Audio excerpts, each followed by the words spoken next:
Well, good day. Uh, Recently, I had this revelation, and it was that recording videos on one's phone is actually really easy to do. I know a lot of young people have figured that out a long time ago, but some of us learn a little slower. Anyway, I want to commence today a follow up to that initial talk. I gave a talk, really, it was made for Couples for Christ, on the whole question of who is Jesus Christ. And today I would like to speak to you on the whole question of what does it mean to proclaim the gospel. Now, this is a series of talks I will be doing, and this being the first one. Uh, as a follow up to that whole Faith and Food Supper series on the joy of the gospel that we had last winter, from that series, there is a document forthcoming which really will be something that helps to direct us as a parish going forward in all of our pastoral activity. It's a question of pastoral visioning, and that's still a work in progress, but nonetheless, it is coming together. Let me tell you, it's coming together, and I'm pretty excited about it. But the core of it is the top priority for us as St. Joseph the Worker Parish is to proclaim the gospel. But what does that mean? That's always the perennial question. What does it mean to proclaim the gospel?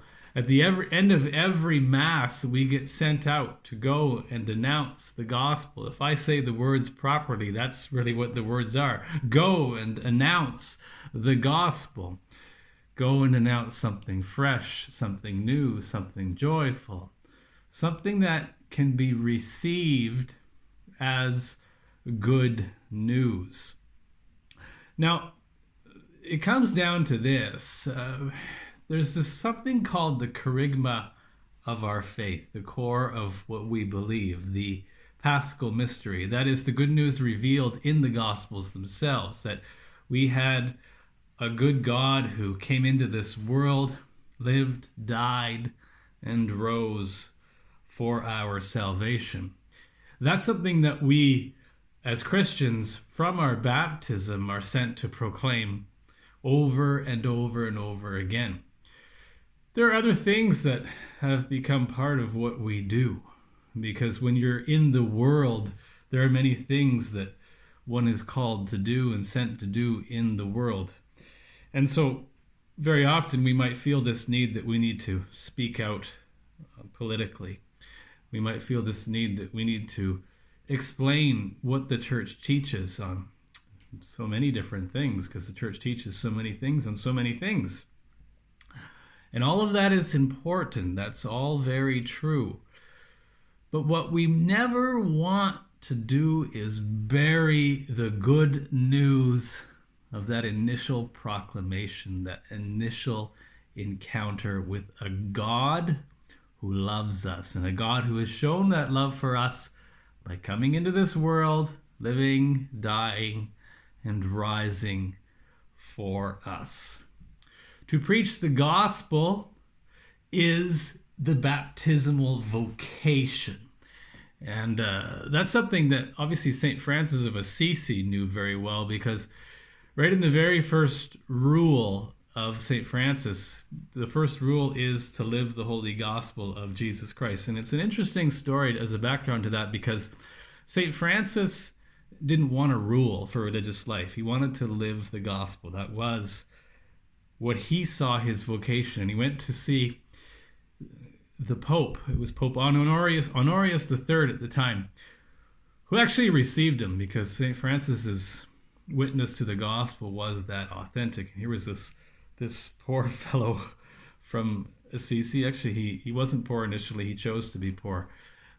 Going in there and really making this case to have a rule of life approved.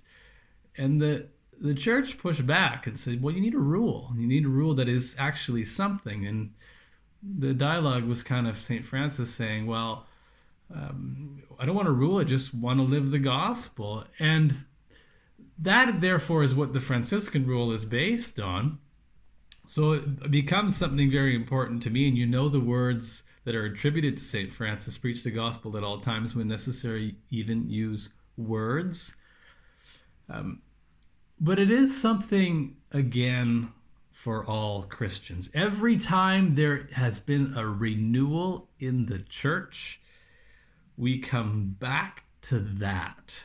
We come back away from all of the other things that have become a distraction. And we come back to that initial proclamation that we have received. Why are we here? What holds us together as Christians? What is it that matters to us? And what matters to us is that we have a God who gives us hope, a God who gives us life, a God who loves us. The gospel is good news. It is something prophetic at the same time. Sometimes the gospel has edges to it. Sometimes the gospel even calls us to get angry. Sometimes the gospel calls us to take a radical stance. But the gospel consistently is the reason we're here. We are called and sent for the sake of the gospel, the good news that is revealed in the person of Jesus Christ. Revealed, again, as I said in the talk on who is Jesus Christ, it's not the words on the page that save.